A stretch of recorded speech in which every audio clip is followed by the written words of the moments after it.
Hi guys, welcome back to outfit diaries. അപ്പോൾ ഇന്ന് നമ്മൾ ചെയ്യാൻ പോണത് ഒരു മോമോ ഡോട്ടർ കോമ്പോ ആണ് കേട്ടോ. മോളുടെ ഫസ്റ്റ് ബർത്ത്ഡേക്ക് വേണ്ടിയിട്ട് ചെയ്യണ ഡ്രസ്സാണ്.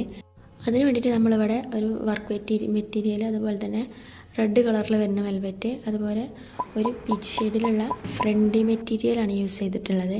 അപ്പോൾ ഇതിൽ മോൾക്ക് ചെയ്യണത് എന്താണെന്ന് വെച്ചാൽ അപ്പ് ആൻഡ് ഡൗണിൽ വരുന്ന ഒരു ഫ്രോക്ക്, നല്ല പലൂൺ സ്ലീവിൽ. അതറിന് വരുന്നത് നമ്മൾ വെൽവെറ്റിൽ ഒരു അനാർക്കലി ടൈപ്പാണ് വരുന്നത്. മെറ്റീരിയൽസും അതുപോലെ കളറും ഒക്കെ കസ്റ്റമർ തന്നെയാണ് ചൂസ് ചെയ്തിട്ടുണ്ടായിരുന്നത്. അപ്പോൾ അവരുടെ പ്രിഫറൻസിലാണ് നമ്മളെല്ലാതും ചെയ്യണുണ്ടായിരുന്നത്. നമ്മളിതിൽ മദറിൻ്റെ സ്ലീവ്സിലും അതേപോലെ ബോഡി പാർട്ടിലൊക്കെ ഈ വർക്ക് മെറ്റീരിയലിൽ വരുന്ന ഈ വലിയ ഫ്ലവേഴ്സിൻ്റെ പോലത്തെ, ലീവ്സിൻ്റെ പോലത്തെ ഭാഗങ്ങളുണ്ടല്ലോ, അത് നമ്മൾ കട്ട് ചെയ്തിട്ട് സ്റ്റിച്ച് ചെയ്ത് കൊടുക്കുന്നുണ്ട്. അപ്പോൾ ഒന്നും കൂടി നമുക്ക് ചിലവ് കുറഞ്ഞ രീതിയിൽ ഒന്നും കൂടി എലഗൻ്റ് ആയിട്ടുള്ള ലുക്ക് കിട്ടും. അപ്പോൾ ഇതിൻ്റെ ഫൈനൽ ലുക്ക് എങ്ങനെയുണ്ടെന്ന് എല്ലാവരും ഒന്ന് കണ്ടു നോക്കിയിട്ട് പറയാം. ഇഷ്ടമായിട്ടുണ്ടെങ്കിൽ എന്തായാലും ലൈക്ക് ചെയ്യാം കേട്ടോ. അപ്പോൾ പുതിയൊരു വീഡിയോ ആയിട്ട് വരുന്നവരെല്ലാവർക്കും ബൈ.